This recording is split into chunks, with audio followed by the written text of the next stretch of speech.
Good morning everyone. ফেব্রুয়ারি মাসের মাঝামাঝিতে আমরা পৌঁছে গেছি আর শীত কদিন পরেই অফিসিয়ালি বিদায় নেবে। আমাদের এখানে এখন বেশ গরমই পড়ে গেছে, আর শীত বিদায় নেওয়া মানেই শীতের প্রিয় সবজি মটরশুঁটিও বিদায় নেবে। তাই ভাবলাম অফিসিয়ালি শীত যাবার আগে আরও একবার বানিয়ে ফেলি মটরশুঁটির কচুরি।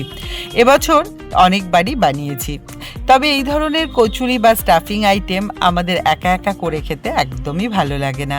যখন রাইমা পাপাই আসে, রিয়ারও ছুটি থাকে, তখন সবাই মিলে করে খেলে তবেই আমার ভালো লাগে।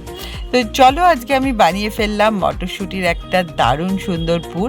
আর এই পুরের রেসিপি আর নতুন করে দেখালাম না, এটা তোমরা কম বেশি প্রত্যেকেই জানো। তারপরে ময়দা মেখে এর ভেতরে ভরে ফেলছি পুরগুলো। এই পেটের ভেতরে পুর ভরার যে ব্যাপারটা, এটাই হচ্ছে কচুরির মেইন ব্যাপার।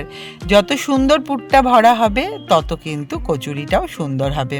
চারিদিক দিয়ে ফেটে বেরিয়ে গেলে কচুরি একদমই ভালো লাগে না।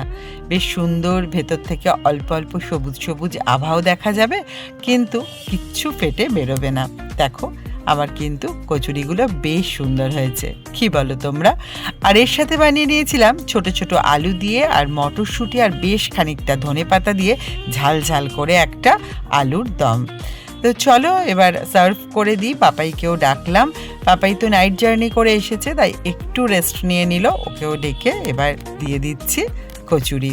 আর রিয়াকে দিয়ে দিয়েছি, ওর আজকে কলেজ আছে, ওকে আমি আজকে টিফিনেই দিয়ে দিয়েছি এই কচুরি। কেমন হয়েছে পাপাই কচুরি? অসাধারণ হয়েছে। আগেরবারও খেয়েছিলাম, কিন্তু এবার মনে হচ্ছে বেটার, দারুণ লাগছে। মশলাটা ভালো করেছে কালকে বাটার সঙ্গে। দারুণ দারুণ কড়াইশুঁটি। তুমি এটা বানাতে পারো? শিখে নিয়েছি কালকে।